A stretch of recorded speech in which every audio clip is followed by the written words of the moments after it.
Hello and welcome to Stampscaping 101. I'm just putting some finishing touches on this scene that I did. Let me see, I think I started it yesterday, might have been 2 days ago. Gave it a day to dry and kind of put the finishing touches on it, or what I thought were the finishing touches. But then I just mounted up the card here, allowed the card to completely dry, and was just taking a look at it and thinking of, I don't know, ways to improve it a little bit. I had a little bit of bleed through on some of the masking that I did on here, and I was noticing that. In the video, when I'm doing it, I say kind of watch out for this kind of paper towel masking bleed, and sure enough, I got a little bit of it down there, but it's not really a problem. I can go back in and add some additional white pigment ink into the scene and just kind of mute some of those little textural bleeds that were created from that paper towel texture. And it can use a little bit of extra pigment ink anyway. Sometimes when the pigment ink dries after I apply it, it becomes a little bit more transparent. It's translucent, but becomes a little bit less so sometimes upon drying. So sometimes you have to kind of go back in and add a little bit more. You know, upon the drying process taking place, and sometimes, you know, an extra day of kind of allowing the scene to sit. Sometimes it's kind of revealed what more you can do, you know, in terms of a small detailed touch that can improve the scene. And I love detail anyway, so these are some of the really fun things to do for me. Okay, I just paused the video there briefly. There was a lawnmower outside, so kind of distracting. Going into the scene, here's some little seagulls up in the sky. I think I'm going to add a small little touch to them, making a couple of them a little bit more translucent, giving depth to that impression. So just going over that one seagull, maybe two, making them a little bit lighter. But anyways, I was adding some of this white pigment ink over these little cresting waves, and that gives it a little bit of more spindrift coming off the top of them. And another thing that I was going to do too is when I was working on the scene, I kind of forgot about some of these alcohol markers. I have some very light valued ones, and these can be good for adding a little bit of shadow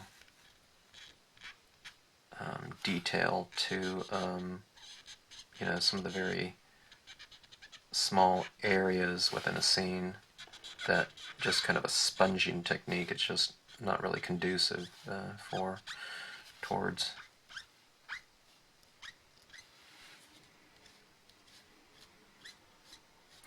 And just as I do when I'm working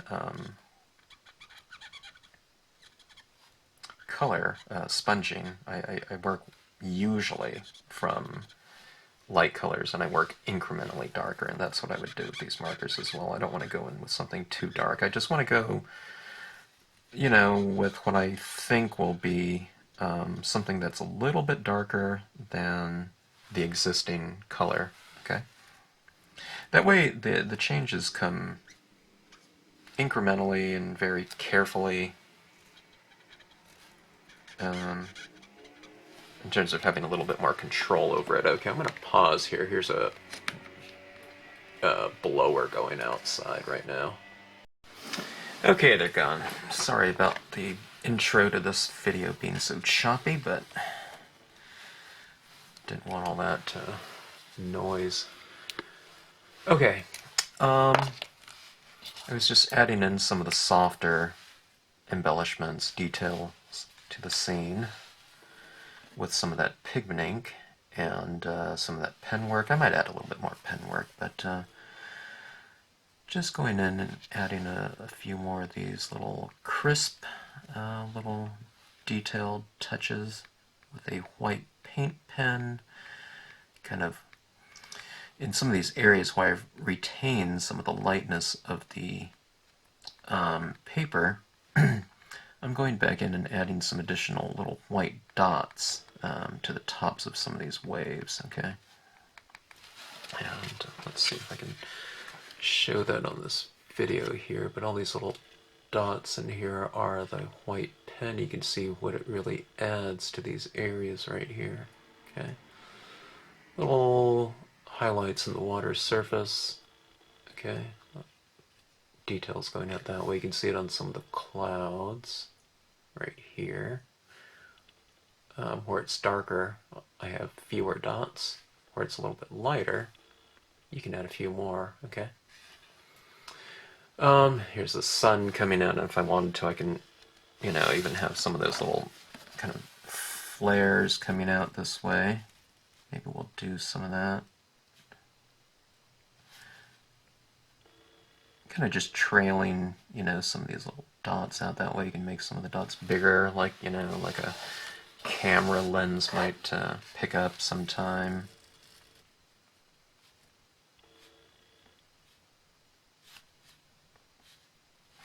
Something like that, you know. I don't want to make it too crazy with, you know, it coming out everywhere. It would maybe more dramatic that way, but it's kind of not the look that I'm going after. Okay, and let's see, I grabbed another couple pens here, a little bit of a darker shade than the value than the first ones, okay? So I'm going to apply some of that as a little bit more of a defined shadow in some areas. What I'm doing is I'm putting it kind of under the lip of the wave. If there's any questions about where to add shadows, you can just reference the design itself as, you know, some clues of where you can kind of reiterate it with additional tone. And I would do it in typically the colors that you've applied to the scene, so you know, like a shadow doesn't have to be black or gray, you know, if you have you know, shadows within a grassy scene where you're using various values of green, then you can certainly use a dark green for the shadow. In this case, I have blues and purples in here and violets, so I'm going to use the blue for the shadows. I mean, I can use gray as well, but you know, typically I start off with color.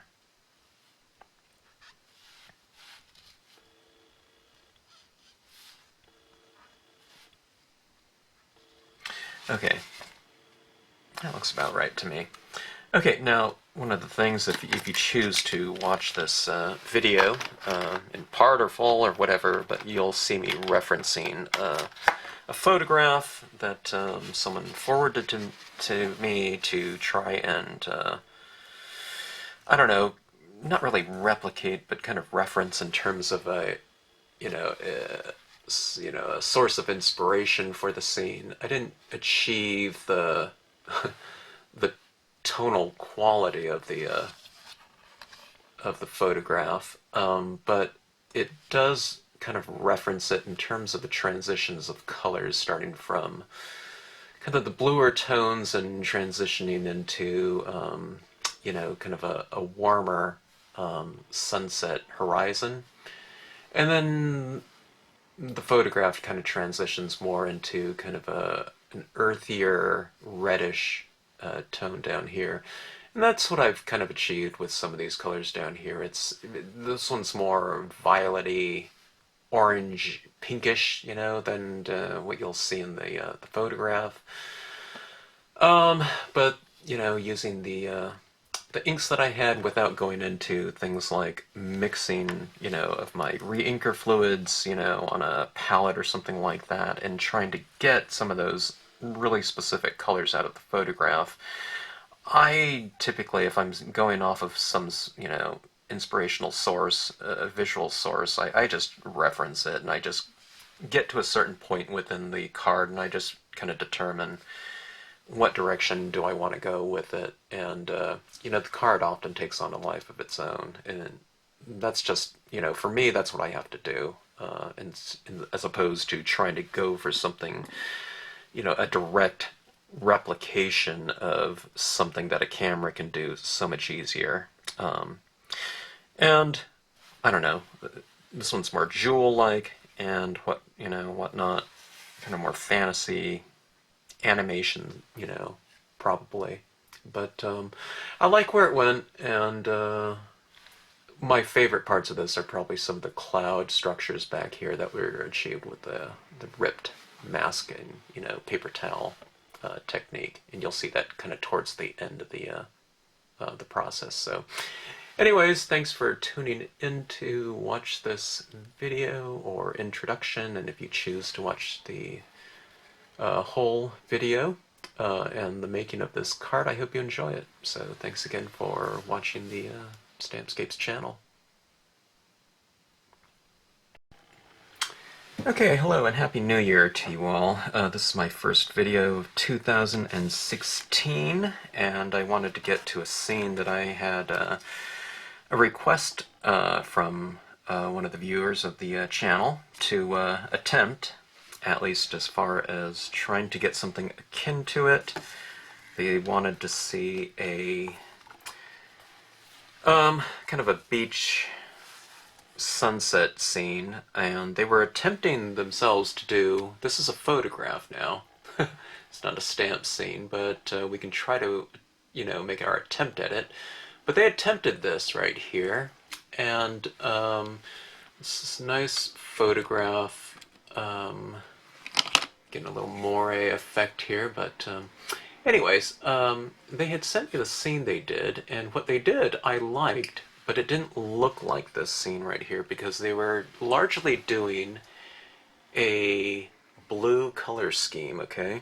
They were thinking of sky and water being blue, and they were thinking of the light being yellow, which it kind of is.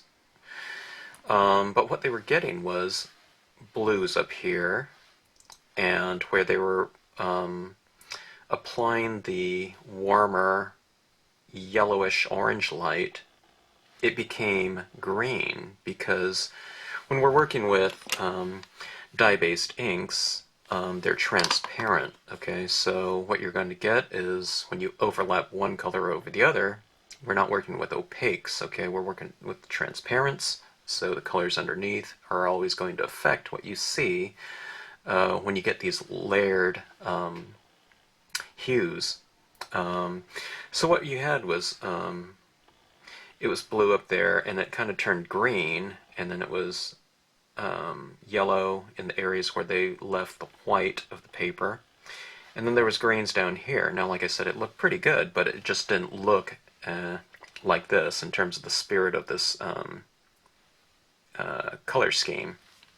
Alright, now, one of the things to do, and this is a good way to approach scenes at times, is, you know, if you see a scene or a photograph or something like that, and you want to do something, I wouldn't call it replication, but just kind of referencing the material, is to really analyze what we're looking at here, okay? We have these blue tones coming in from the sky here, okay? And what they're doing is when they're transitioning into this area right here, you know, the clouds that are lower on the horizon, what you're getting into is something more akin to kind of these violets right here. Maybe not so pink like that, but it looks something like this, right? Okay, right in here. And then you see that happening again down in this area here, okay?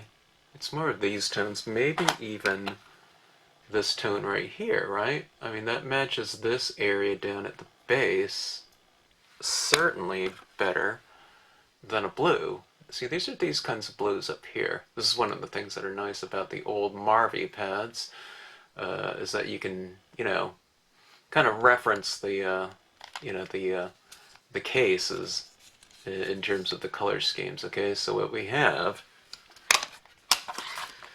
is, let's not look at the yellows right here. That yellow and orange is going to be more of a kind of a spot coloring, but what we have is something like this in terms of a transition, maybe moving down something in, like that.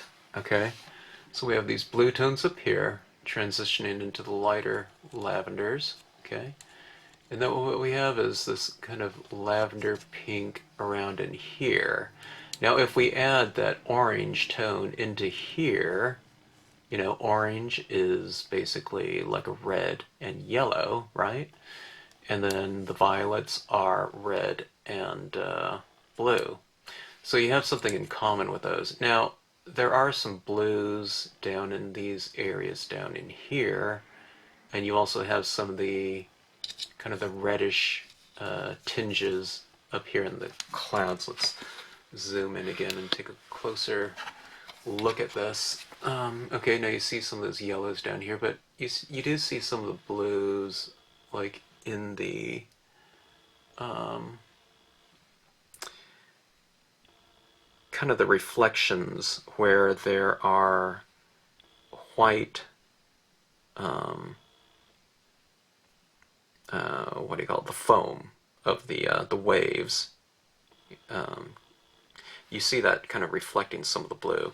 Now, some of these clouds up here that are would be white up here are reflecting some of that reddish tone from down here. Okay, so you have basically blues up here with some of the reds from below in the spot isolated white areas, and down in this area where we have this,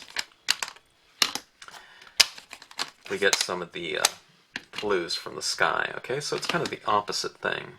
So let's talk about approaching this color scheme and scene in terms of the process of the stamping process.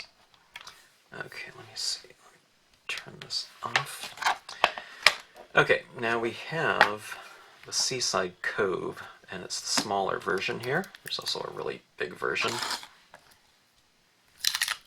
The larger version is, I don't know, it's like 10 inches long, which could also be used on here, but I'm going to use the small version. Just more people have the small version than the large version. The large version, I don't know, for its day, it's probably could be the largest stamp out there on the market. If there's a bigger one, I haven't seen it, but that wasn't my idea of it. My idea of that larger version was that you can use it for smaller portions, and kind of instead of having that design on 3 different designs, it was on 1. Okay, so what color to stamp this out in? I mean, I could do this in black, and I'm wondering if I should. I'm going to be layering down a lot of color on this, so I don't want it to be too light. The colors in that water were kind of the violet tones, but the danger of stamping it in such a light color is by the time you streak all those colors on there, you might not be able to see the the details from that. So, okay, let's just do this. Especially for this video's sake, let's go with a darker tone because it's just going to be easier to see as well, I think, for the video. But like I said, you could go lighter if you want to. Maybe use one of the violet tones, but use probably a darker one if you do this. Okay, now let's see. Let's go, well, I don't know, I hate to go midway. It looks kind of, that kind of balance is too extreme. Let's go a little bit lower. you know, rule of thirds type of thing. Maybe not quite thirds, but closer to it at least than, you know, having that horizon at just 50%, you know. Unless you're making a point of having some kind of reflection, I wouldn't, you know, some kind of mirrored reflection of being, you know, perfectly balanced between land and sky. I wouldn't put the horizon at right in the middle of the scene, probably, or at least most of the time. Okay, so we have our Seaside Cove, and I've just used the center portion of it. Okay, now, let's see, I should leave this iPad on so we can reference it more. I just use that with the tack and peel. It's this tacky surface. Mine's getting a little bit less tacky, but it's a great product for your unmounted rubber dies just to stick on there and stamp. And when it becomes less tacky, you just run it under water and rub it off, because it becomes, you know, a little bit dusty over time. And it regains the tackiness of kind of a fresh product. Okay, let's see. Let me start off with this iPad again here so we can reference the color scheme. Okay. Blues, transitioning down into lavenders, into maybe more of the reddish tones down here. Spots of blue in the area down below. I wonder if I should put that sun. I could have put that sun. Maybe I'll put the sun in there. Yeah, let's do that. Okay, let me go grab a stamp, pausing this for right now. Okay, the cloud with the sun small version is the one that's going to be used. Seems like it's the closest thing as far as this scene goes to me. Okay, here we go. That. I mean, I could just leave an area.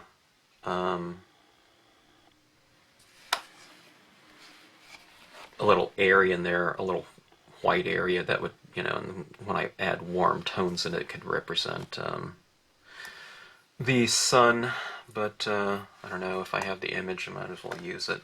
Okay, now this one I am going to do, let's go with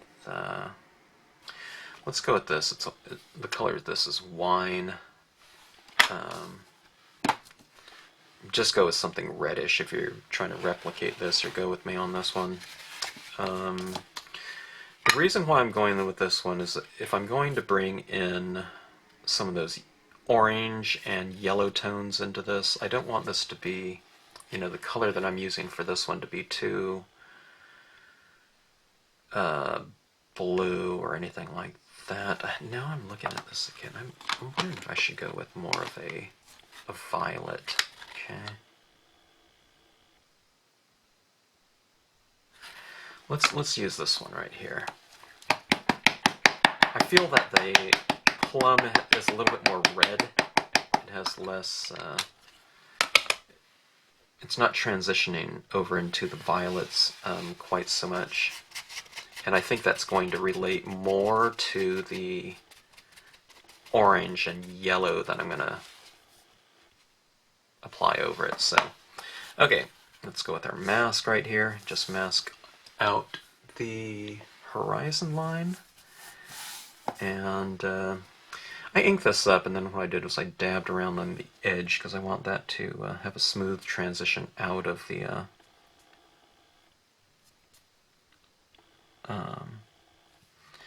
design into the surrounding area. And I'll show you what I mean by that when you look at the impression. Hopefully there's a change in the perimeter. Okay. Well, the center is a little bit darker anyway, because it's, you know, there's just more solid area. But then on the edge, you can see it just kind of tapers out nicely instead of having a harsh rectangled edge. But I have this coming on the horizon there, kind of similar to that. Okay. All right. Now, before I do anything else, I could stamp some other clouds in there, but let's go with this color scheme now. Okay, now with the color scheme, it's just going to be important that I work my zones. Okay, now I have that kind of blue zone, we have that transitioning violet zone, and then it gets a little bit more red down below. Okay, now I'm going to have to retain some of the white paper in certain areas, okay? So that I can take some of these colors from down here and apply them up here into the clouds, and I can apply some of those blues down into the water in some of that foam, okay? So, that being said, we're doing selective coloring, as always. Okay, now, let's see. You can work it up from the bottom up or the top down, doesn't really matter. But what I usually recommend is to... Oops, I have two pale violets here. Thought those looked like the same color. I usually recommend starting light and working in incrementally darker. Okay, so... And if you've watched the other videos, I'm typically starting with kind of very light, thick tones in the form of Adirondack light inks. Okay, I have a Ocean Aqua here. That'll be a good one for the blues up top. I don't think I'm going to have to use very much of this too. Let's go with this. Let's use this palette here.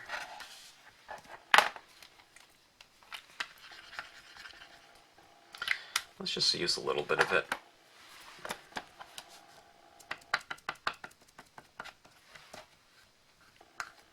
If I had the pad, I can use the pad. Sometimes, like I was saying in another video, sometimes it's just easier just to go straight into the re-inker fluid and put it on your applicator like that. Okay, now remember, don't tone everything in. If you want like a cloud up there, you're kind of defining the cloud by the absence of tone around it, okay? Okay, now remember, I'm going to try to transition this blue down into that area, okay? So,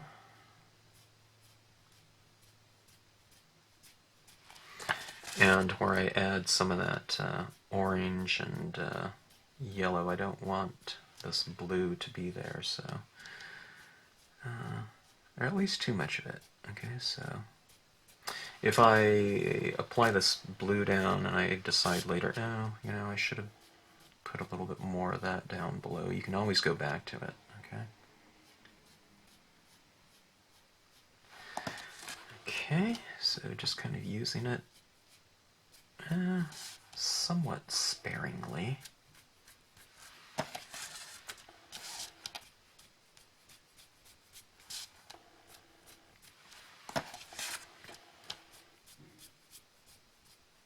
And remember, I mean, when you're applying your first color of something, if you're going for a certain look, and there might be 5 or 6 colors that we're applying to our scene.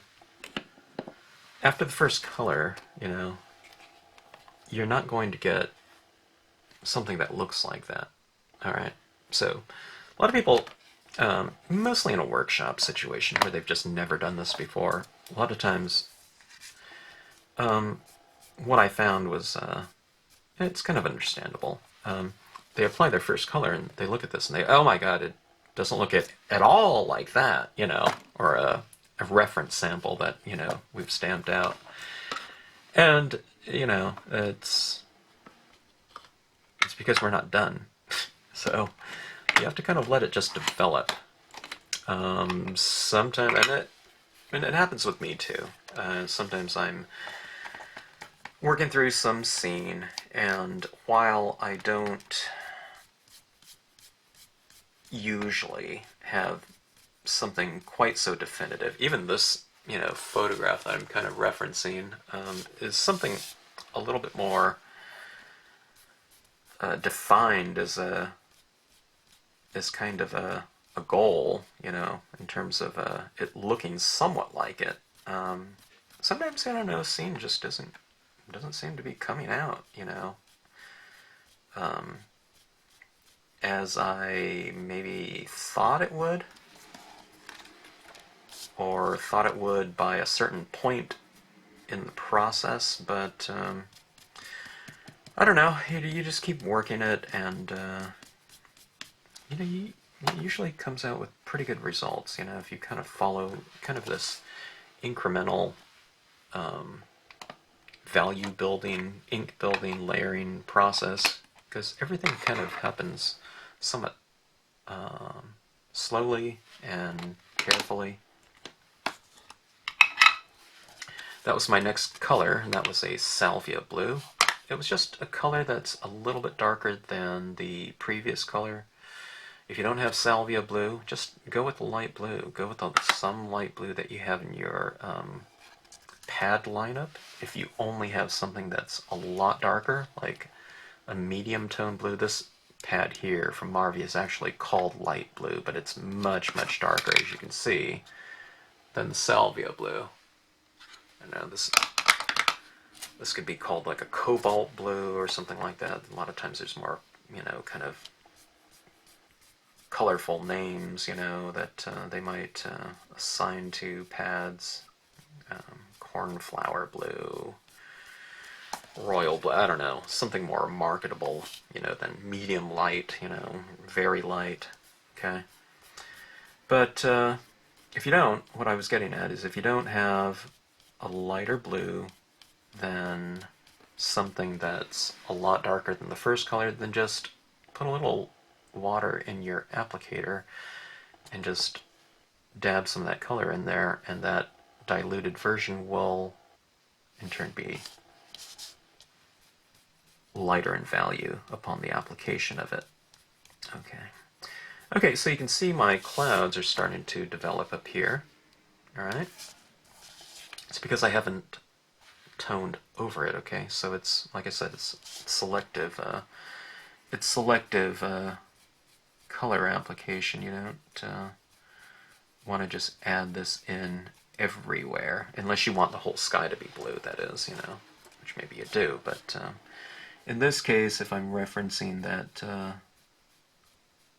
photograph, then we don't want that, okay? Okay, now let's see. Adding some of this light blue, which is the medium blue, down in the water. I don't want to work two different zones where it's just blue up there only, and then the bottom part is a completely different color, unless it's really transitioning like a rainbow. Otherwise the scene can look fragmented if you do it that way, one color up here, one other color scheme down there. It doesn't look related in many ways. Okay, now that was the blue. Now let's start working some of those transitions down here into the violet tones. Now instead of you don't have to just go straight to violet, okay? If you know some of just the basic concept of color blends, okay, then you can go, you can apply that with the use of these transparent colors that we're using. I was going to use this tip right here, but there's still some green in there. Let me see here. Quick lesson in cleaning your tips right here. Just I take a paper towel, and I just take my tip here, and I dab it down into that wet paper towel. Quite a bit of green left in there. Maybe I'll use my blue. Okay, let me try to take as much of that color out of the tip as I can. Okay, press on that little button there. If you just kind of press right here, it might put a little bit of stress on this area of your stylus tool, if that's what you're using. Okay, and you don't want this to crack. I've cracked many a tips, just not when I'm stamping, you know, in my at home or studio or whatever, but a lot of times when we're doing conventions or something like that, and you know, we're in a rush and we're doing a lot of make and takes at the table, or used to, and I don't know, I've cracked my share of wand tips in my day. Or wands, not the tips, but the wands. Okay, good enough. Alright. So, where was I? Some basic color blends, blue and pink mix to form violet. So I'm going to go with a nice light pink. Let's try the Rosemary Seashells Tropical Raspberry. There was another one too. It was called I don't know, it was a really light pink. That would work good too. And there's the Adirondack pink lights as well that you can use. Okay. This is the bubble rosemary. Okay. But you can see where the rosemary overlaps the blue, it kind of forms a bit of a violet hue. Okay, I'm going to take that pink right on into that. Watch out for your sun. If you want that sun to remain nice and light, as it should be kind of the light source of the scene. You don't want it dark then. Okay. But you see where this pink is being applied in here. It looks pretty good. It's creating this nice transition. Okay, from blues down into my violets, and then the violets transition into the pink, and the pinks will relate nicely to the yellow where I overlap yellow. The pink with yellow, it'll form orange. Okay, so that's where you're getting these blends. So it's, like I said, it's selective, selective coloring. Now there's a lot more of that violet in the scene down below, right? Okay, transitions over almost into some reds down there.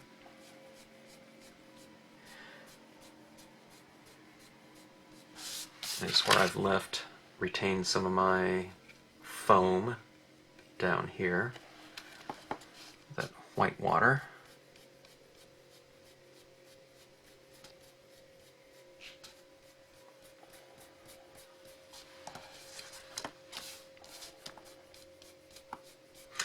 So like I said, you know, as these things develop, when I was doing this before, it might have looked strange to have that kind of that bright blue down there, but you know, that was the first color, and you know, now that we're adding in some of the, you know, what is this? This is the third color to the scene. It's starting to come together a little bit more in terms of the color transition concept here, and things are relating a little bit more.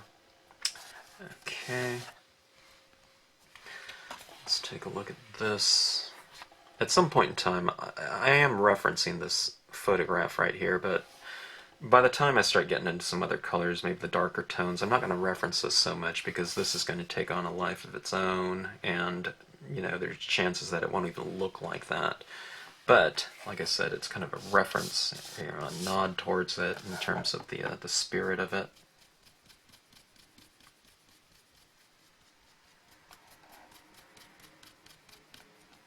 Then again, it might look a lot like it, I don't know, but usually that's pretty tough to achieve, you know. And neither would I want to have it look, you know, photo real or whatever, because it would be inferior to, you know, if we're trying to make something look like a photograph, using this method right here, it's probably going to be an inferior version of that photograph, you know, in which, you know, the camera, you're in a digital phone camera, can do much more effectively in, you know, that would probably be a 1/60th of a second exposure or something like that. So a 60th of a second would be able to achieve something, you know, much more effective in terms of looking like that than this. So this will have its own strengths, hopefully, you know, and that we can really kind of determine more strategically the lights and darks within the scene. So that's what stamping is really good for, or scenic stamping. You know, you can really manipulate it. Okay, now this is a pale violet. It's the color that we stamped that Cloud with Sun in. Okay. It's making things look quite a bit more violet. And it's also darker. The darker areas you have within a scene, the brighter the lighter the lights will seem, you know, by contrast. So I want that sun to really pop out and to be nice and dramatic. You know, like a beautiful sunset should. It should have a nice drama to it. And it should dazzle. Okay.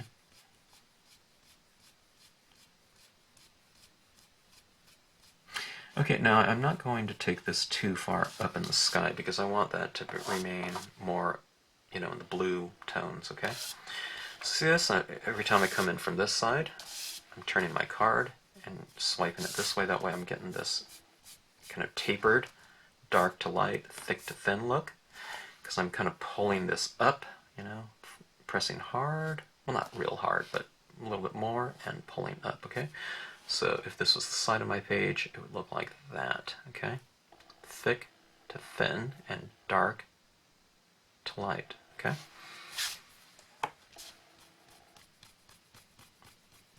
And every time I re-ink this, I'm starting on the outside edge and working my way in. That way I don't have something like that showing right in the middle of my lightest areas. Okay.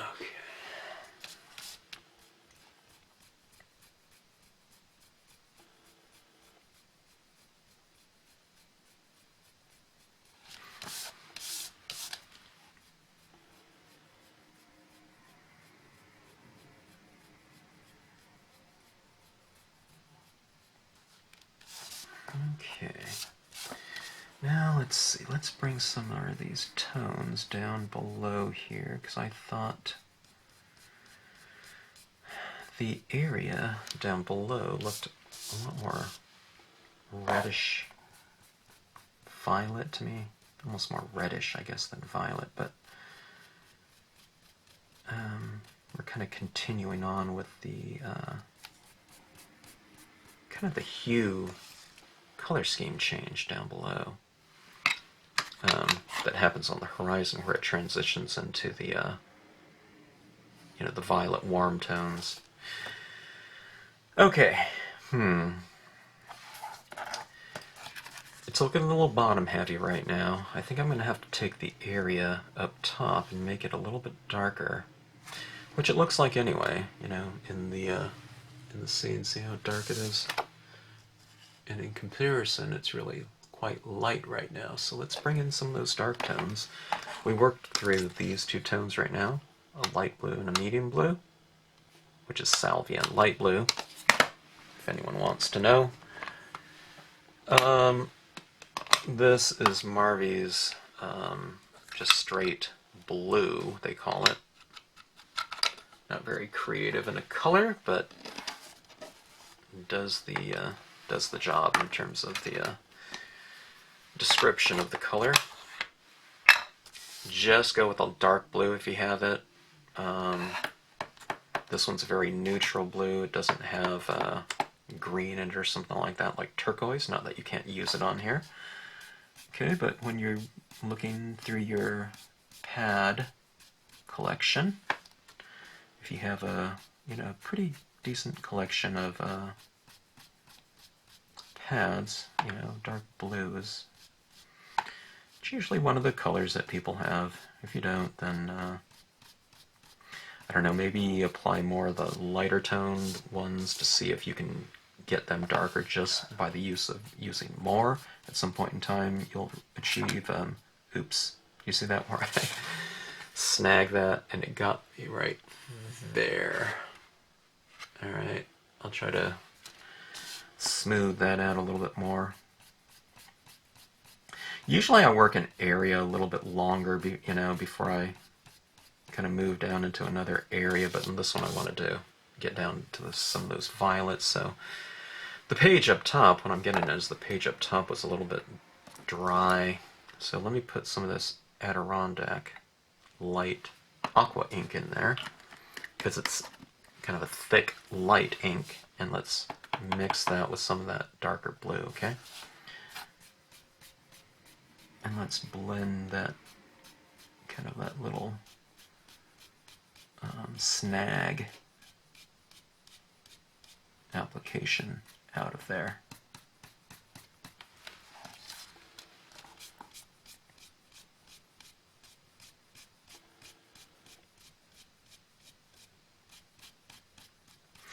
Okay, that dark blue is coming along nicely.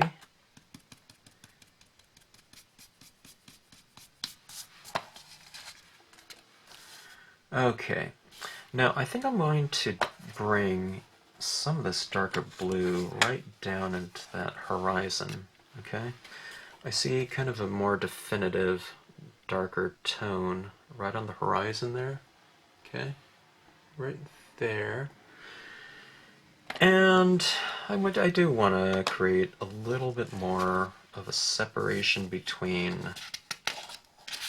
sky and surface. So let's bring in a little bit of this darker tone. I'm masking off just with a piece of paper that horizon line. Just applying a little, okay? See how it looks right there? A little bit more of a separation between that, sky area and the surface. Let's do the same thing on this side, okay?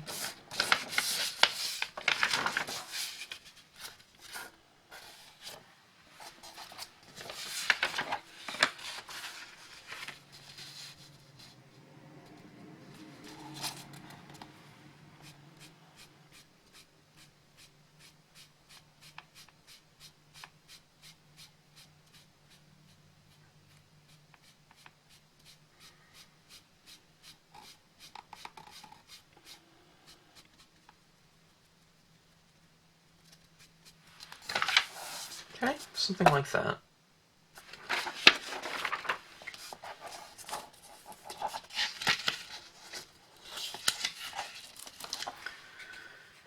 Let's take a look at this now. Okay, looking at that, one of the things that I think I want to do, referencing the photograph again, is I think I want to bring more of these pink tones up here in the sky at this point in time. Just to create that stronger relationship between the areas of the scene and reflected light. Okay, we get the colors of the sunset happening down here in the water and the reflecting up there in the clouds. Let's see. I have a lot of the violet here. Let me do something again. Okay, I'm going from dark to light, so I want to take out some of this color again. You know what? Something I'm looking at too is I have this color, rose pink, okay? Rose pink is kind of like the Rosemary, but with a little bit more of a warm, yellowish pink to me. So why don't we try that? It'll look a little bit different, maybe. Maybe slightly warmer.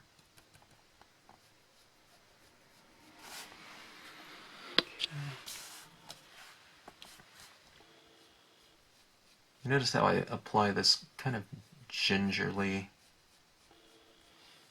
I don't want a big swatch of it at first, so I'm not just dabbing this in here and just slathering it all over the place. I kind of want to see it develop, so I'm using a lighter touch. Then if I like it, I'll apply more, use a stronger touch.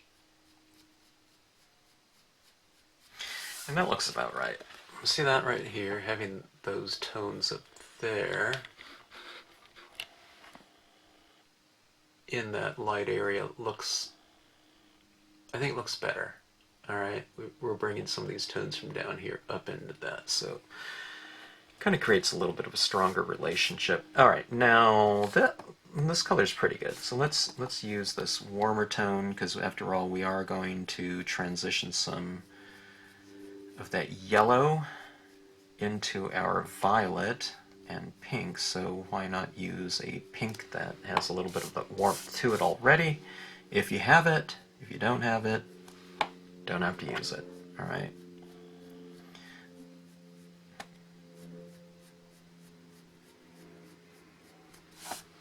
I'm very much for the idea of just kind of making do and using what you have. Now, I mean, you are going to be certainly limited if you have 4 dye-based ink colors or something like that. But, I don't know, usually people have, watercolor ink pads, dye-based ink pads. They're usually a pretty good staple of everyone's crafting, stamping media collection. So just take a look through it. You can mix and match brands if you want to.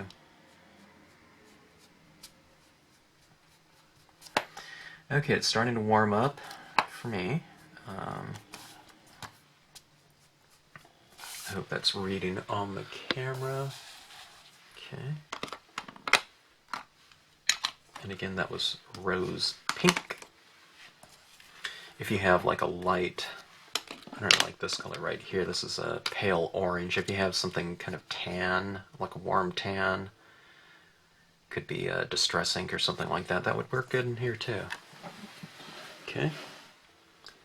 So we're starting to warm up in here a bit.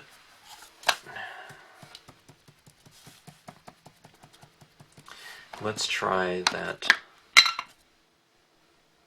pale orange. Okay. So it's like a very light orange. If you have it, go ahead and use it. Try it out, see how it works out. Okay, I'm going to apply that around the sun. Okay, it's a little bit more yellowy and warm. And let's go ahead and start using some of that tone in our water, where the water is reflecting some of that nice warm tone of the sun, nice warm temperature of the sun. Okay.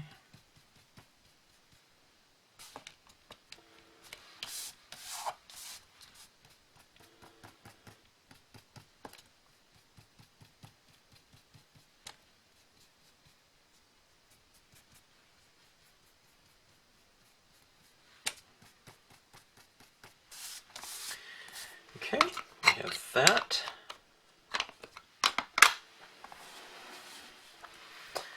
I'm trying to decide if it is now time for that yellow. Alright. Let's go for a very neutral yellow. Some yellows have a little bit more of a reddish tinge to it. I'm going to go for just yellow. It's like a canary yellow.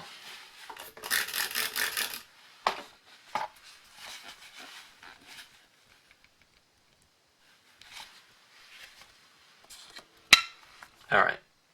I don't want a big slathering of this now. This is a pretty bright yellow, okay? So,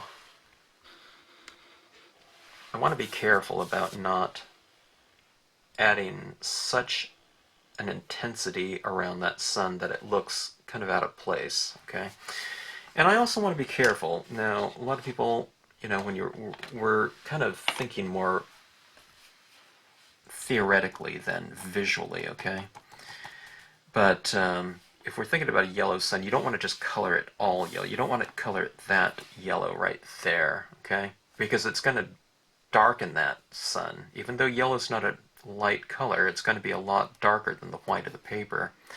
And we want our sun to still be the light source within scene. Now, I'm looking at this photograph again. Okay, now if you see that sun in there, okay, I've really blown it up, but when you look at it right there, and you blow it up, it's a lot more akin, right, to a white piece, white piece of paper, right? This is a white envelope, okay? And the area around it is the thing that's yellow and warm, okay? So the area in here, it's just like, you know, it's the absence of color. So that when we're looking at it, it remains the source of light within the photograph, okay? So now if it was like that color of yellow right around that, over that whole thing, it wouldn't really shine. It wouldn't be very light and bright, or just light, you know, in terms of value, so it wouldn't stand out. So when we have our scene like this, you know, try not to go over the sun too much. I mean, you can go over it a little bit, but see, I'm just going to bring in this little yellow starting from that area, and I'm going to work my way over into it, okay?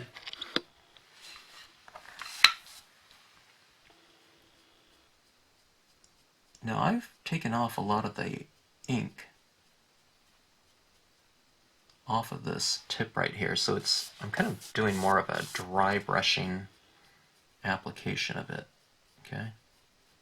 You know, it's very dry on the tip right here. One stroke of it doesn't make very much of an impact, which is what I want. I want to be able to apply this yellow very, very incrementally and thus carefully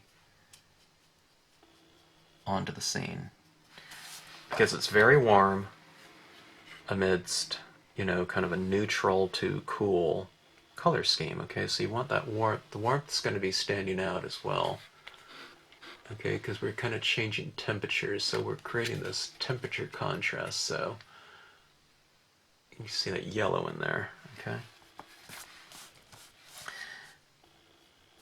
Now I can go brighter if I want to, but I'm still being very careful.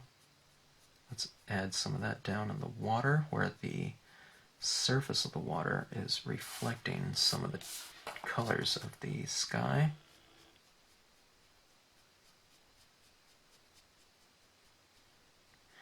And also place some of this yellow on some of that, some of those little white caps.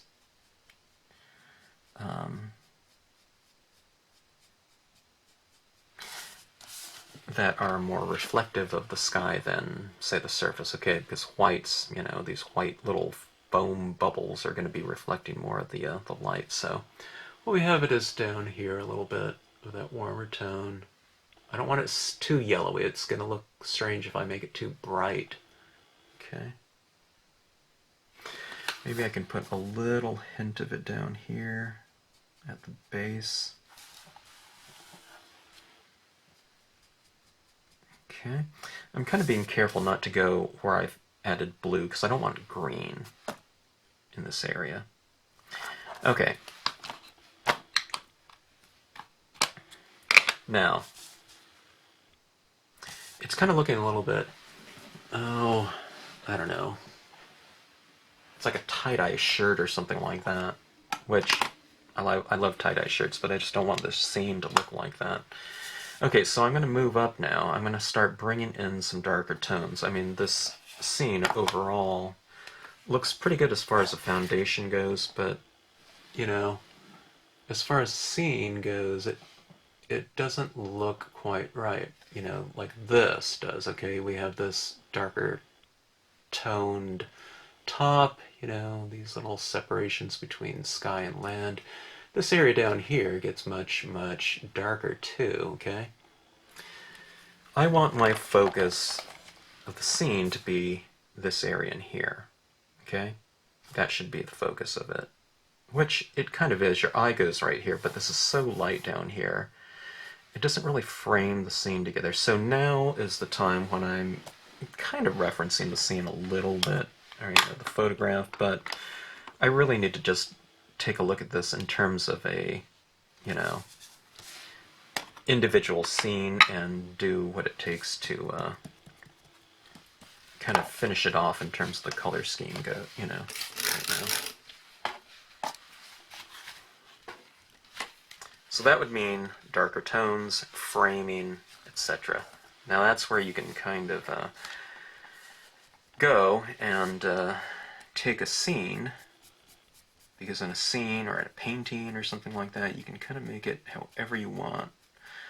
You can do the same thing, you know, in photographic software. You can put vignettes on something to kind of frame things off a little bit more. You can edit things in Photoshop, but that's kind of like a, you know, it's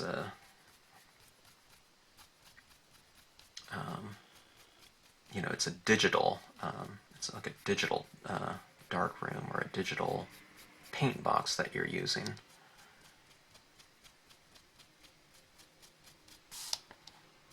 But when you're not limited to the photographic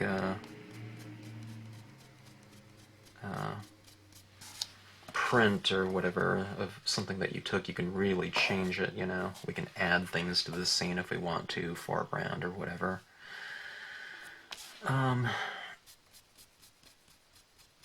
But let's start off with the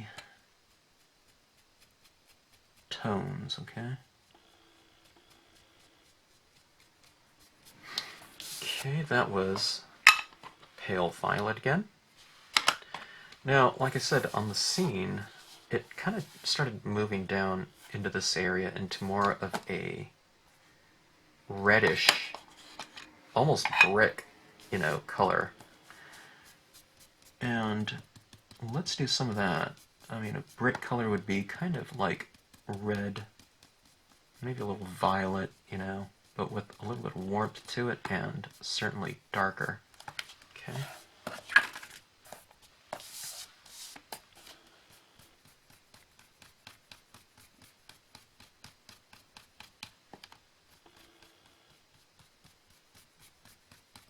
As I'm doing this now, it occurs to me that I think I can make this area down here even darker.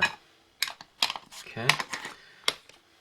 Let's do something. Let's move into, like I said, it kind of has a brick red type of color scheme down here. You can almost see the, you know, like a brownish tinge down there. Maybe it's kind of the color of the sand. Alright. Now, when I apply this, you know, it's probably not going to look like brown like that. Alright. But because it, you know, it's going over that plum, so it's going to be more of a reddish version of that color. Okay. And that looks pretty good to me. But it's still not very dark, is it? It's still very light still. And I want things to be turning kind of into shadow in the scene. Let's go with the dark brown. There's a lot of different dark browns and the distressing colors, you know, and those could be used on here as well. I talk about other pads and things like that just simply because the Marvy pads were discontinued, but like I said in another video and on our email mailing list, you can get all of the Marvy colors out there still, okay? You just have to buy a blank case, a Marvy Matchables blank case. It doesn't have the color coding like this, but it's just a blank one. I think it's white. Blank pad, and you just take your re-inker fluids, Marvy re-inker fluids, which they have all the different colors, and you just ink up your pad, and that's going to be your whatever color you ink it up with. Okay, now this is a dark brown again, so it's kind of turning my base of the scene, it's kind of like the anchor of the scene, darker.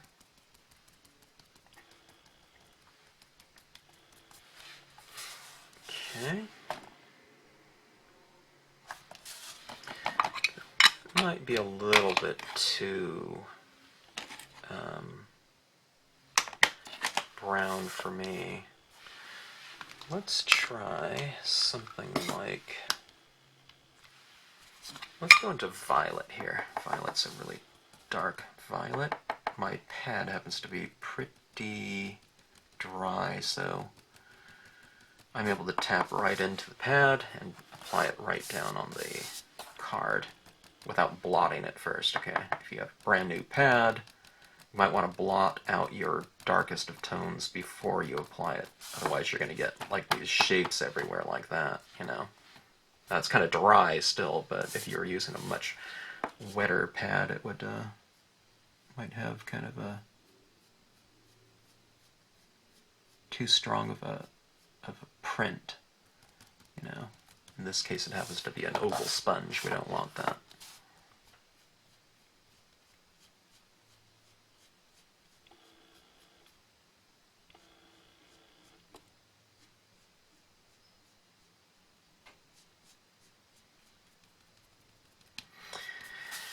Okay, dark down below. As I do this kind of for my eye, I'm really feeling like I need some kind of foreground object down there, and we'll think about that too in terms of applying something down below. Now, up top here again, I feel that it's not quite dark enough. I feel like the top is a little bit kind of open, and I want it to be darker for framing purposes, and to really bring out the idea of that sun on the horizon being the source of light. So I'm going back in here with more of that dark blue. Okay, now let's go all the way to the darkest color that I've used on this scene so far, and that is the black that I stamped the Seaside Cove in. Okay, now let's really frame this off. Just like that dark blue, this pad is kind of dry.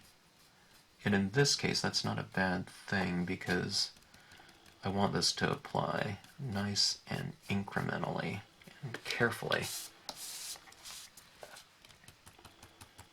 I don't want a bunch of oval shapes everywhere. Not that it's a precarious exercise applying black, but if you have a really wet pad, you just have to make sure that you don't have so much ink in your tip right here, and you will want to stay on the outside edges of your card longer before you take it in, okay?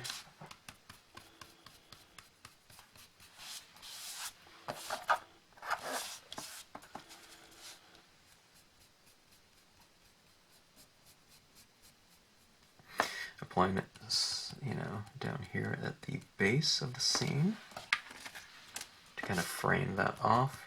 It doesn't look like black, it's just, it looks like a darker version of what's below it because the page is getting very wet too, so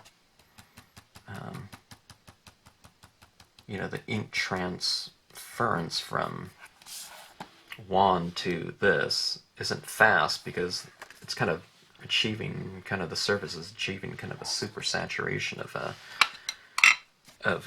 ink right now. So as I apply it, it's kind of, I'm applying some, but it's kind of equally rubbing off of it in a way. Let's go back down to that horizon again, okay? And define the horizon a little bit more with the use of a darker tone, darker value.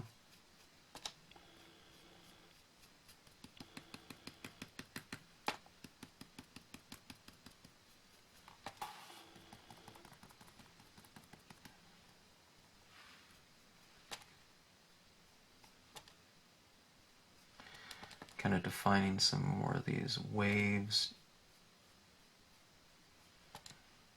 putting some streaks of this black in there.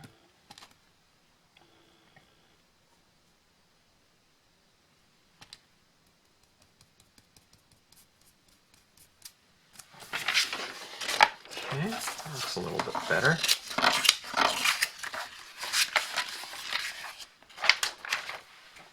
Oops. This iPad's running out of its charge. Okay. I think this area in here could use a little bit of that streaks of darkness too to define kind of some clouds, you know. I mean, that looks gray-ish, you know, right up here, doesn't it? Black. Same thing over here. Not in the center, but kind of on the edges, right? And that darkness on the edges, those streaks coming in from the outside in, will kind of help to frame the, where's my off switch? Okay. So let's do that. So I'm going to go into these streaks right here that I've laid down with the other tones and just do the same thing with my black. Okay. Starting the outside edge and work your way in. Okay.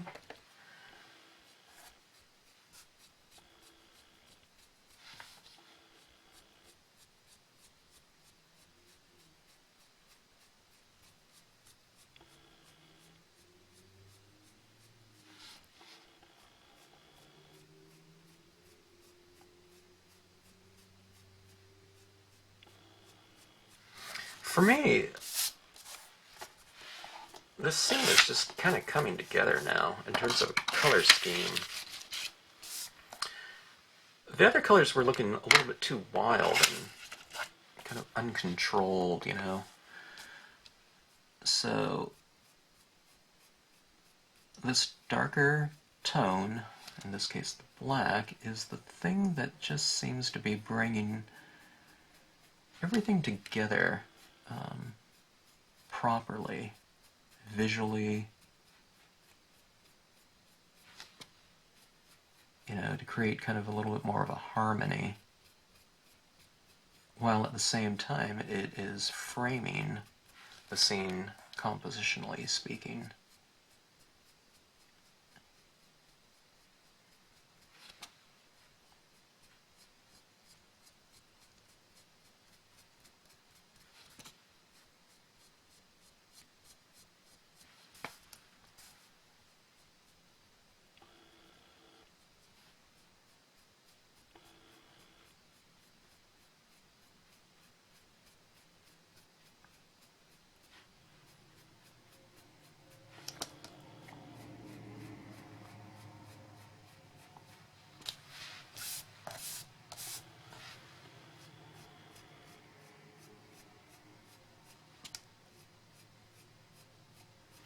As I'm doing this, there's something happening too. I'm finding that dark black to be a little bit too much in some of these areas, so I think I'm going to create a little bit of a transition again. I'm going to go back to some of my violets right here. This is the pale violet again. I'm just putting this right on, you know, the black ink. And I'm going to bring in a little bit more of this pale violet, just kind of smooth that out a little bit.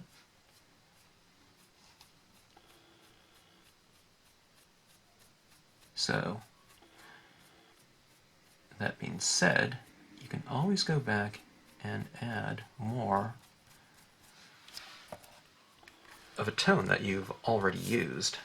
You can't apply a light tone over a dark one and it appear lighter, okay? It's, for the most part, it's going to get darker. But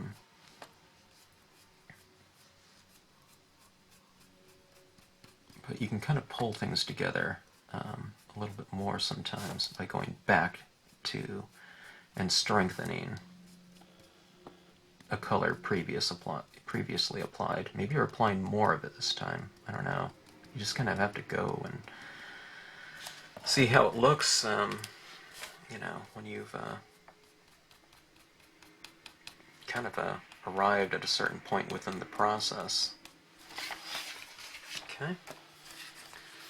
So there it comes, kind of coming together a little bit more. All right.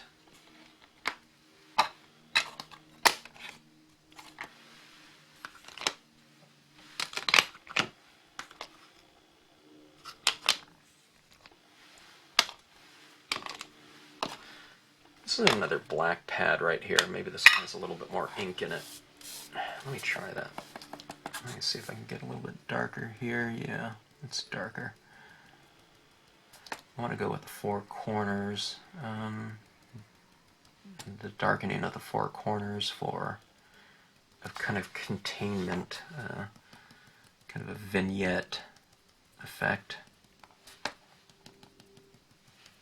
The darker you take the, you know, certain areas within a scene, it doesn't have to always be the edges, but by contrast, if you take some area of the card darker, what you're doing is you're making the lighter areas of the scene appear lighter by contrast. Remember, we're not working with like colored light bulbs or something like that, you know, in the back of our cards. We're working with contrast, so if you want something to seem really light, you have to take some area of the card and make it dark.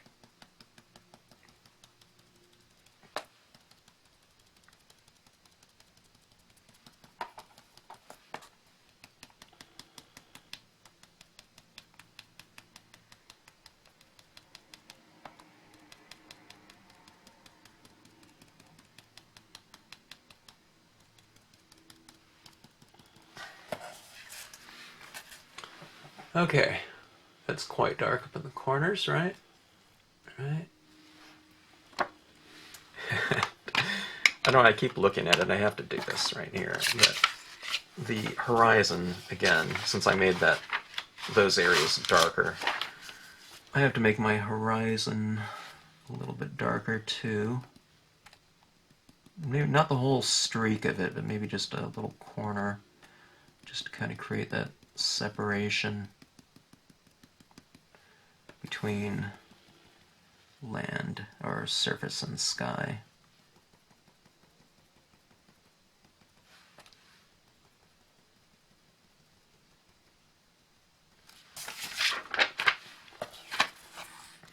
Okay, something like that.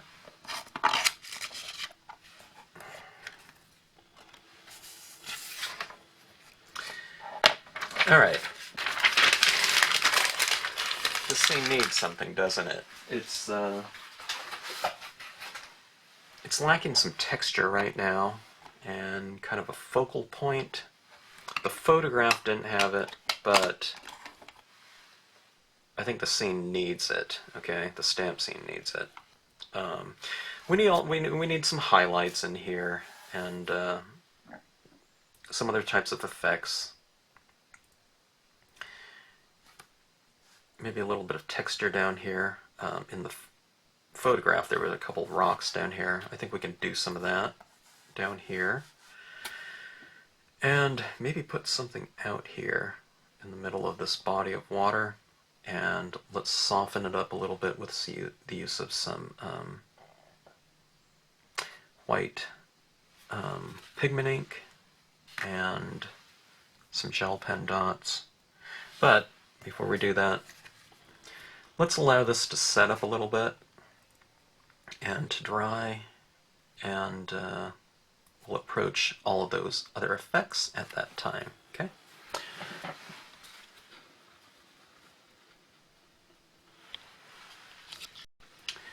Okay, I am back the next day, and I've allowed the card inks to set up. They're completely dry. And also, this has allowed me to kind of allow the things to set up and to kind of mellow out a little bit.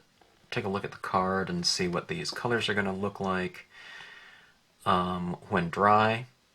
Now, I can always bring back the saturation of the appearance of the wet ink by spray sealing this, and it creates some penetration into the card and inks, and it'll bring back the vibrancy and the saturation and intensity of the colors. But I don't know, I wanted to give this a little bit of time to take a look and see where we were.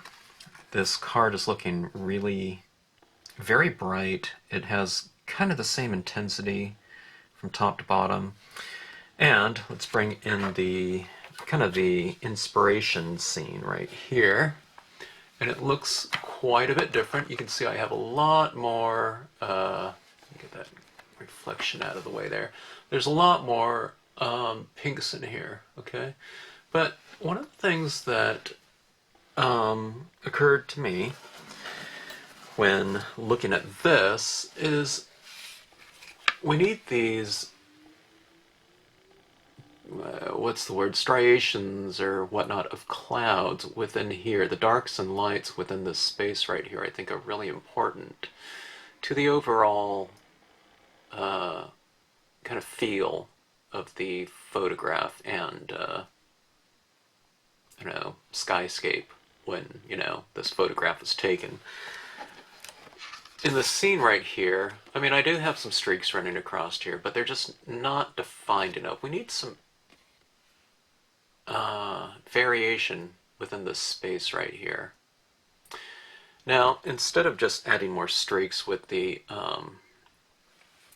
ink and stylus tools, I thought what we'd do is we would build up some of those varied lines within this space right here. It would add in some additional value into here, meaning adding some darks, and in turn, by overlapping some of that violet pinkish tone, it would kind of tone some of that down and mellow it out a little bit. Now I'm going to propose using gray tones. Now I'm just going to rip a paper towel, and you've probably done it before, or you've seen the ripped paper towel types of looks. I've used it in skies a lot over the years, and it's also good in grass. It just gives you kind of a varied perimeter for something that you're trying to define, okay? So in a grassy field, you know, some variations within the, you know, a grassy or a green colored, or whatever color the grass is, space, it just kind of breaks it up with some additional tone, usually value, something a little bit darker. Okay, so I'm going with the torn paper towel edge as opposed to the straight one. Okay, to hopefully give it a little bit of a softer look. Now, when I use the gray color, this is a Memento London Fog that I'm using here. I don't know exactly what it's going to look like on here, so I'm going to work it from the outside edge into the scene, okay? Just like I would with any other color that I was working with. I have a feeling that this is going to be very light, so I also have my Marvy Matchables Gray. I would say they're about the same value, but the Memento ink is going to be a little bit thicker, so it might apply lighter just for the fact that it doesn't absorb into the page quite as fast as a thinner style of ink like the Marvy inks. Okay, what this is looking like is that little edge coming in the scene like that, okay? And what I'll do on the other side, I'll have something coming in from this side as well, okay? The lines won't have to meet. I'm not trying to make this just a straight line all the way across.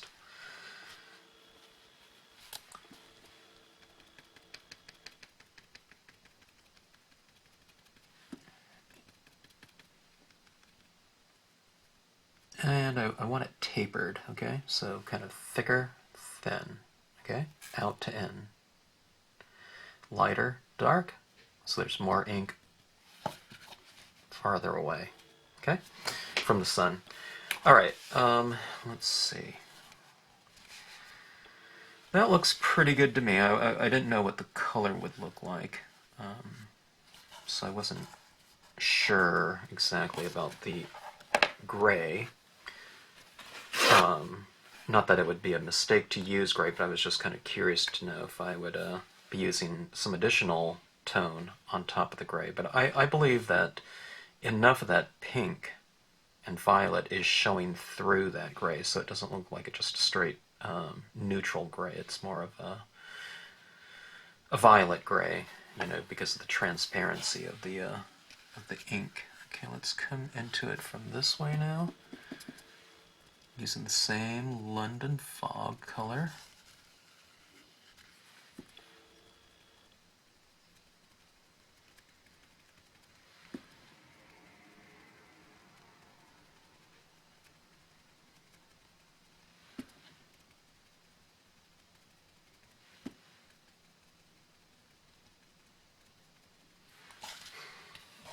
Okay, that's what it looks like so far. Looking a little bit better in there, isn't it? Might even have some of that kind of reaching all the way across into that sun slightly more. I'm not sure. But let's go for another layer in here somewhere. How about come up like so?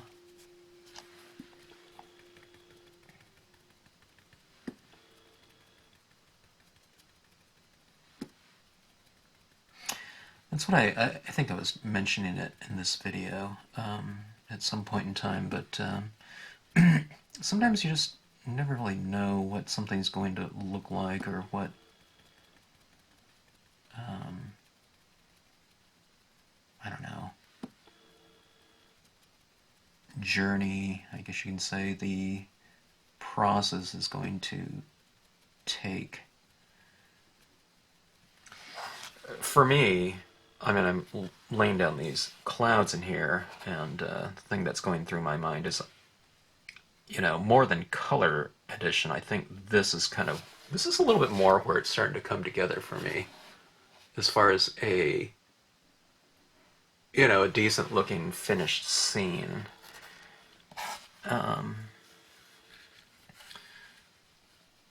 So a lot of times, like I said, I mean, I always say this, but you just have to kind of keep working something and allowing it to develop. I didn't quite like the look of it. I mean, and that's why I'm doing these clouds right here, but I didn't like it as is, you know, as a finished piece, pre-paper towel cloud. I don't think. I wouldn't have been satisfied with that. I don't know. I guess we're looking at so much sky area in here. I mean, it's a prominent part of the scene, so it's really important to get some variation up here, even though we have color changes and you know, value changes. It needed a textural change or something like that.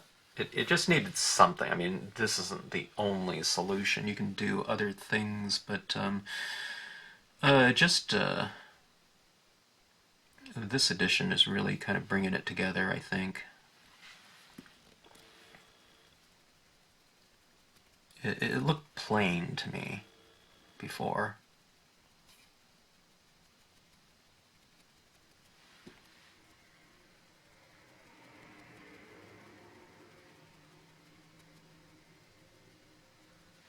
Which isn't to say, I don't know, which isn't to say I didn't like it. I just didn't like it as a finished piece. kind of a final statement, you might say. Alright, let's try some of this gray as well. That was the Memento London Fog. This is a Marvy, number 12 gray.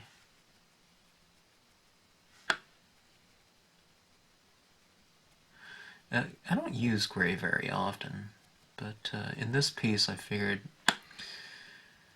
the gray would help to kind of mute that hot color that was kind of being established in there, or had been established.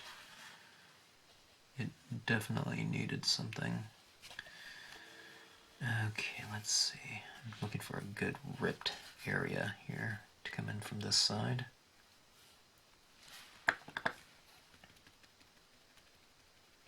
Once your paper towel starts getting really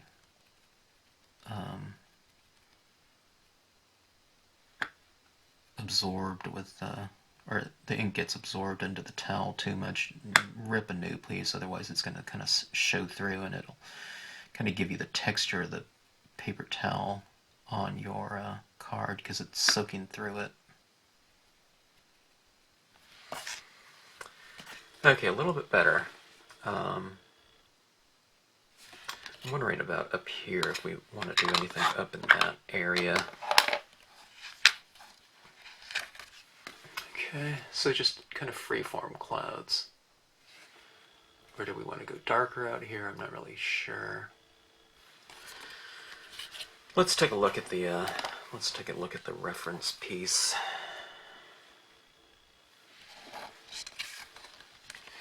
Okay, here we go. Yeah, I don't know. We could come up with some of those. Oops. We can come up with some variation up here, maybe. A little bit. I think it would help. What do you think? Let's do that.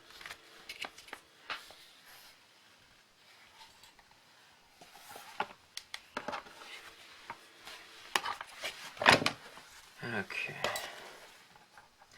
Let's just go with the same color hue of gray. Well, let's use the Marvy one. The Marvy's a little bit thicker. It's going to achieve greater penetration into the paper faster. Okay. Let's go.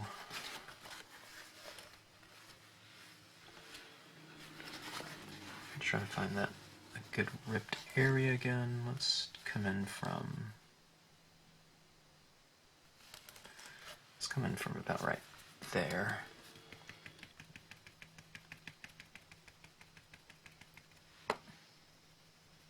Kind of work it along the ripped line right there. Okay. And then I'm kind of working it up, blending it up a little bit. Okay.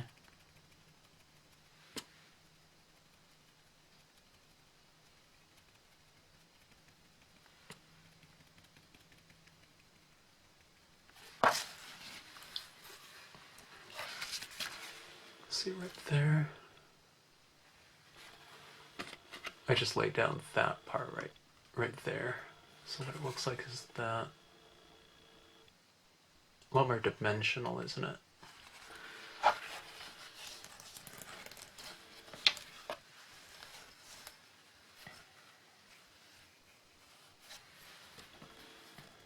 Outside to inside.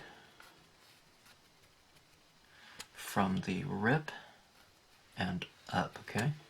Out to in. And then blend it up a little bit.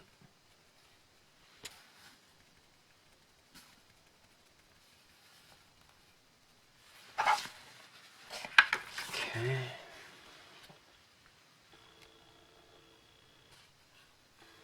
It's going to look a little bit different when it dries. It's going to be more subtle. But if I spray it, that's probably going to be what it looks like. Okay, now let's move up into some of these lighter areas. How about right here?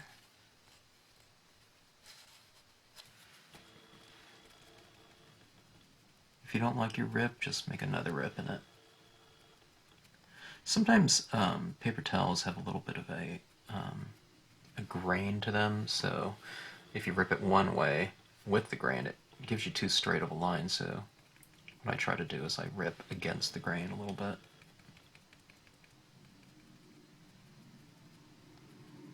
Give it more of a jagged, irregular look. I guess varied look.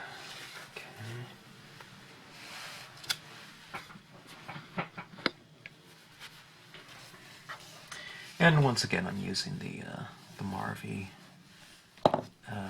number 12 gray here. It's kind of darker up here in the this area of the sky, so I figured I'd need a little bit more of a darker tone for it to even show up. Of course, when I move into the lighter areas where the clouds were, or the lighter areas of the sky, I'm kind of using less pressure with my stylus tool and using it kind of in the drier incarnation. I've tabbed for a while, now I'm going into that lighter area, because we definitely don't want to get like those types of shapes like in here. Alright, if you do it out here, it's not, you know, it's not even going to show up because it's a darker color of ink. I mean, you know, that's already laid down than the one on your tip, so. Okay, just going back in with some of this gray. Why don't we add some of that color on the perimeter as well. Kind of doing that additional vignetting.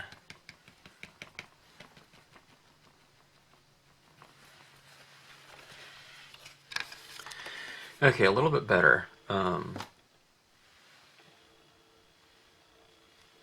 don't know, for me at least.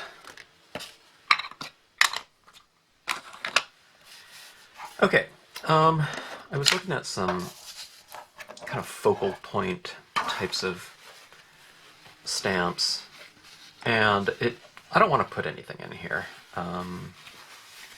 In terms of a figure, like a sailboat or something, I have a sailboat, but if I put one in here, I'd want to have a smaller version of it, which maybe I'll have to do in the future, make one up. But I can use a little bit of texture down here. These are the Tiny Rocks stamp, and I just have it on a acrylic block with my tack and peel applied. Gives me a temporary mounting system. Sticks on there and it sticks just fine. It's a little bit of tack to it. And I'm just going to stamp this out in black. Now these are really going to stand out on here because my black impression of the Seaside Cove has muted, okay? But like with all my scenes, almost all of them, in the end I spray them with a spray sealant, which brings back the vibrancy anyway. So let's add some texture down here. Okay. Let's say instead of a sandy, pure sandy shore, it's kind of mixed with rock and pebble, beach pebble. Okay. I've added a few kind of lighter impressions in here. Maybe they were the 4th, 5th impression of it in here. And when I ink it up for the first time, the darker versions are in the darker areas. Okay. So it's just a tiny textural addition to add a little bit of variation to the scene. Okay, so we make kind of these textural additions. Always save your little plastic that comes with your tack and peel when you cut it out, you know. Keep that little plastic sheet. Otherwise, if you put this down and you lay anything on top of it, it sticks like crazy to that, you know. It's not like an adhesive, though. It's not going to leave residue on anything, but it's just and it's like I forgot what they called those, kind of magnetic adhesives. Okay, now I wasn't quite sure what I was going to put on here in terms of the foreground. I was thinking of some, I don't know if I want something as prickly as this, you know, it's like a little thing that would be on the, I'm thinking about things that would be kind of like on the shore maybe, close to the water, like some of these water filtering plants that you'd find in the wetlands or something. I just want some kind of foreground in here, just to kind of anchor the base of this scene a little bit. It really needs something.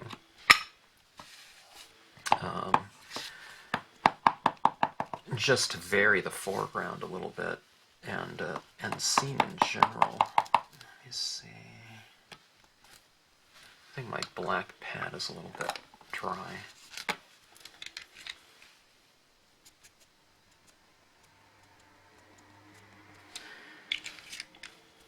Marvy black ink re-inker.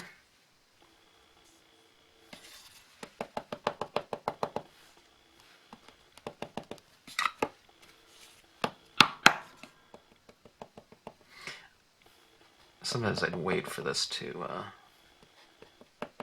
pad to kind of smooth out a little bit, but let's just go with it right now. Okay. This is the Foliage large stamp. It's not a large stamp, but it's just the larger version of this design. Adding this in the foreground. I'm not going to just add this as is. I'm going to mix it a little bit. Okay, so Foliage large, and here's the reeds. Maybe it's some kind of little beach grass or something like that, sand dune grass. Kind of varying the height and angle of it slightly. Come on, focus. Okay, here we go. See that there? Some kind of framing it's doing right, in the scene. It's kind of anchoring the base.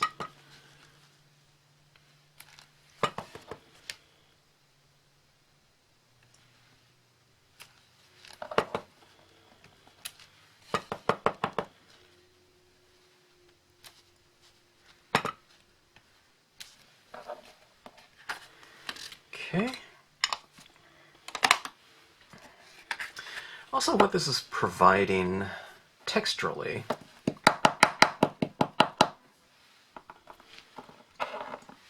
in addition to it just simply being kind of a grassy texture, what happens is when you add so much ink down over the top of, impressions, especially if it's kind of detailed impressions like like a lot of these stamps in our line are, by the time you add a lot of ink on top of it, sometimes it kind of softens it up a little bit. The definition of the lines aren't as crisp anymore visually. Not that it's smearing the impression, but you just have so many inks laid over the top. So when you add these foregrounds in here, kind of in the end, it gives you kind of a little bit of an element of crisp and sharp over somewhat soft, or softer. So that's why I like doing that. It really makes things pop out instead of that being kind of muted. Now that muted look becomes a little bit more integral as opposed to just that being the overall texture of the entire scene. Now we have a little bit of textural range, and that in turn seems to help things out a little bit. Okay, now let's see. Let's add in some additional texture. Speaking of texture, in the form of some white gel pens. Maybe I'll add a little bit of white pigment ink in here. And you know what I forgot to get? I forgot to get my Seagulls stamp. Let me grab that.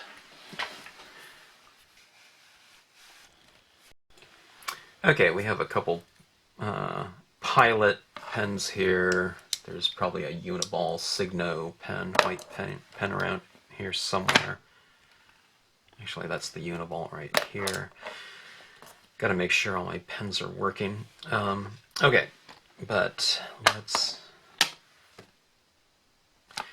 had some gulls in here. This is the gull stamp. There's also a stamp called Flock that would work nicely. Let's add some seagulls in here. Just I don't know, just another textural kind of addition to the scene. And I don't know, we'll see if it ends up being kind of a focal point. I'm not sure. They're so small. Light, even pressure on small stamps. Don't smash it down as hard as you did with, you know, larger stamps. Okay.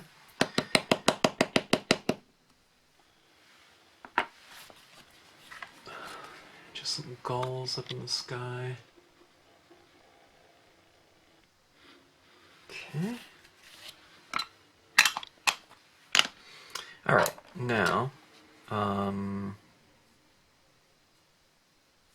here it is. I'm looking for my pigment ink and everything. I don't know. You probably know what I'm talking about if you're a crafter. A lot of times what you're looking for is right in front of you. Okay, this is some white pigment ink, and it's the color box Frost White. It's a very neutral white, meaning it's not kind of a warm or cool white. It's, I don't know, it's the pigment, my pigment ink of choice. The color box Frost White, unless there's another type of Frost White within there, the color box line, it's not a fast drying type of pigment ink, so it'll give you time to apply this. I'm applying some of this. Now this, my pigment ink right here looks like it's really dry, which isn't too bad because I want this to apply slowly. I don't want big globs of white paint. If you have a brand new pad or medium pad or whatnot, this one's really dry.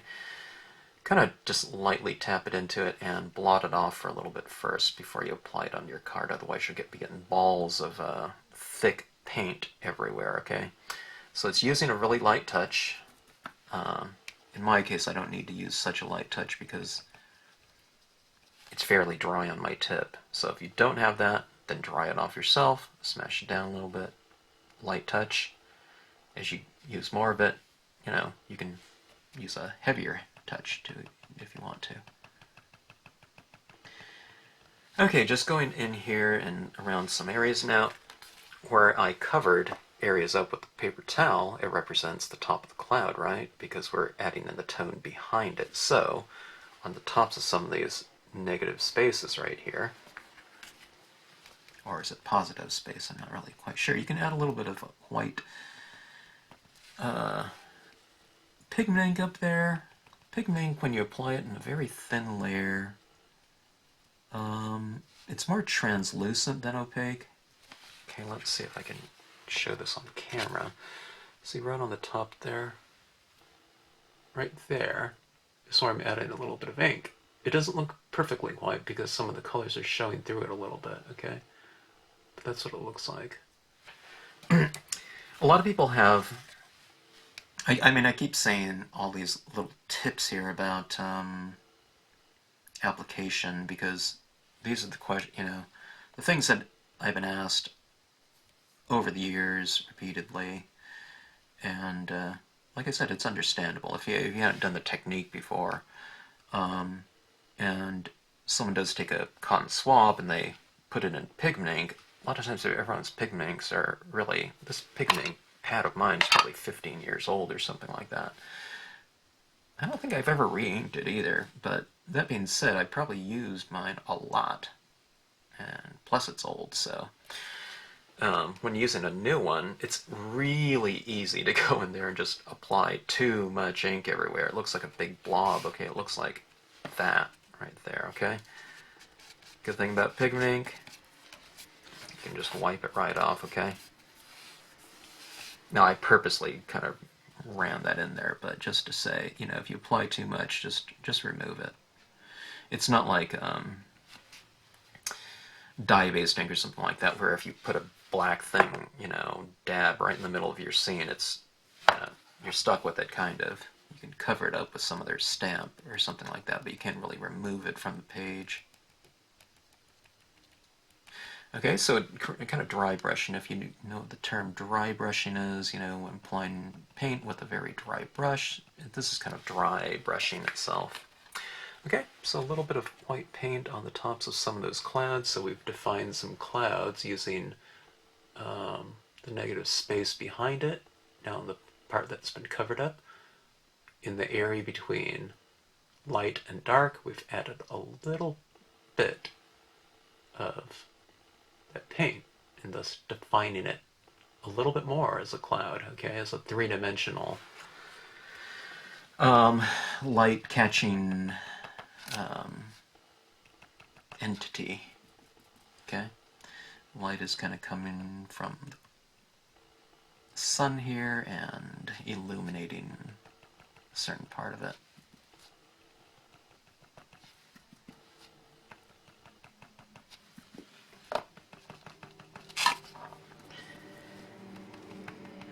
Not to get technical, but visually speaking in terms of what I'm talking about here. Okay, now to reiterate kind of what's going on in the clouds, I like to create these relationships between areas. So down here in the water, we have these similar shapes down here, right? In terms of the kind of that spindrift coming off the top of the wave, where it's kind of cresting and you get the water coming off the top, or the spray. That spray is kind of catching light too, so why not put some of this pigment ink in similar fashion on those? My tip's getting really smashed. Let's switch around to the less smashed side. And let's put some of that pigment ink on some of those cresting waves.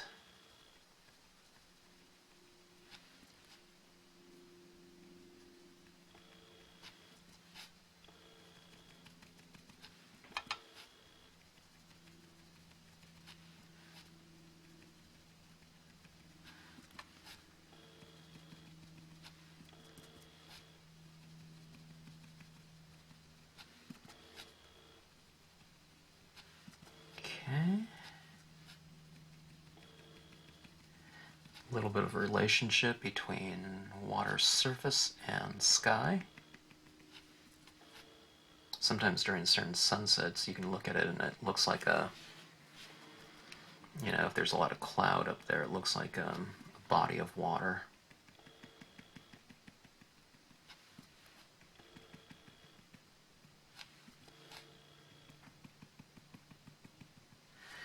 Okay. Down here, kind of those little waves coming in. There's a little bit of that mist coming off the top. It's a soft kind of highlight. It's very translucent, meaning you can see the colors coming through it because it's a very thin layer of that ink. But let's go into this now and add some final touches.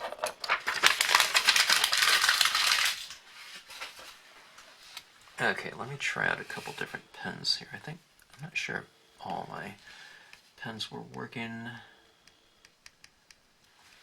Okay, this is the point when I need to remember to watch my framing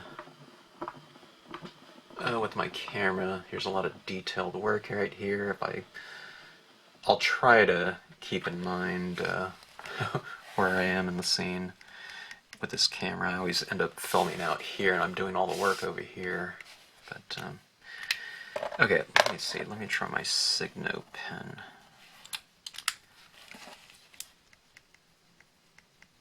Okay.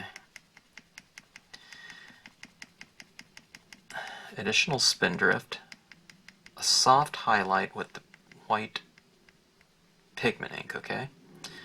These are crisp highlights in the form of a dot and these little highlights right here, I'm kind of adding it in the same areas that I added a little bit of white pigment ink, kind of in lighter areas of the scene in general, or areas of the scene in general. Kind of concentrating them a little bit more in the lighter areas, and then as I move away from the lighter area, it becomes a little bit more sparse. And what they call this kind of look in photography, what this would represent is specular light. Okay? Not spectacular light, but specular light. It's light that's brighter than white. Okay? Now in a scene like this, it's just going to be white. It'll be the lightest thing, but it's representing that specular light. It's like when you look at, I don't know, you can look at anything on your desk right now, and there's probably some kind of highlight from the light that's shining onto it. If you have light in your room, if you look over the body of water, those little sparkles, it's more light reflecting, right? It's not white, but that's where these really come in, and I find this to be really important, you know, that specular light. If you look across your anything where you're sitting, if you're eating lunch or dinner, whatever, you know, you have some utensils out, chances are there's some kind of specular light on them, reflecting, you know, things. Plastics, all of my stamp pads have a little bit of a little highlight on them. Like if I put this up right here, you know, certainly that's reflecting light. That's a big reflection of light. These little areas on the black, right? Without that, this becomes very flat. But you put this little highlight right there, highlighting the, you know, that light, and it looks more dimensional. So if you add those types of elements, here's a little, you know, here's the reflected light right in this darkest of the, you know, bottle. This little light right here. Sorry, it's out of focus, but you kind of get the idea. I don't know, that's not light, that's brighter than white, but you can kind of see these little reflections here. And that's what we're kind of adding into the scene. You know, you go like this. Some of these little areas of the wording are a little bit more lit, and that's where I would add, if I was doing this, rendering this pad, I would put these little highlights like that in white, okay? Right here and here. So that's what makes things more dimensional, you know, even on dark areas. Okay, this is a dark pad, right? But you take away this little highlight on the side of the two different planes, vertical and horizontal, and you know, that becomes much more flat. I don't know, I guess it's shadowed, but you get the idea. So it's a kind of reiteration of lighting, okay? Up here, we added kind of tops of the clouds have a little bit of highlights on them. So why not on the tops of these clouds, or, you know, just on some areas of the clouds? I mean, these aren't top lit, they're kind of more bottom lit, I guess. But just to make these clouds look a little bit more roundish, you know, three-dimensional. We can add a few highlights into them. Okay, let's see if we can focus in here. Okay, see that kind of coming out in here? Here they are here. All right.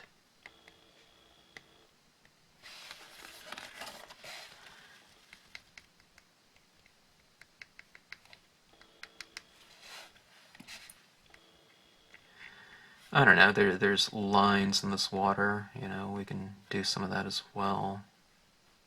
These horizontal lines, why not add a few line, you know, do a little bit of line work.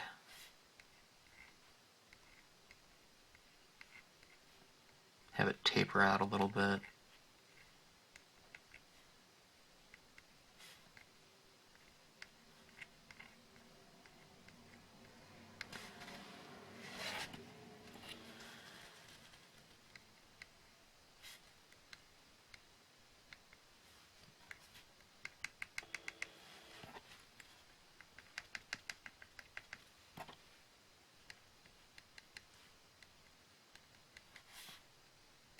when you have a kind of a reflective surface like that, that's, there's really a lot of opportunity for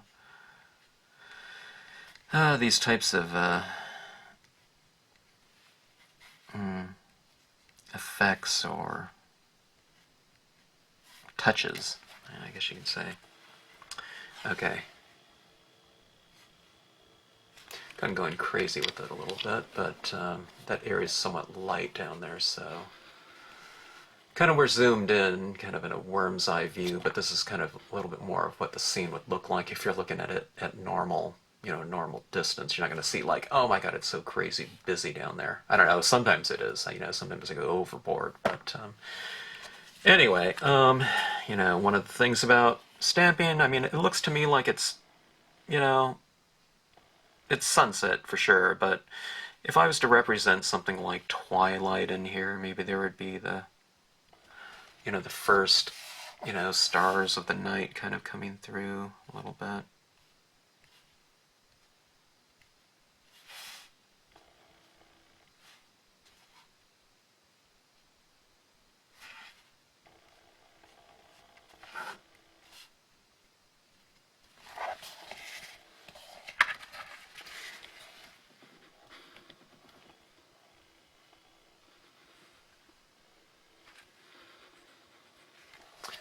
Okay, I think that should do it. Taking a look at the scene. I'm looking at it through my camera viewer. Sometimes you can get a little bit more objective that way, looking at it on screen.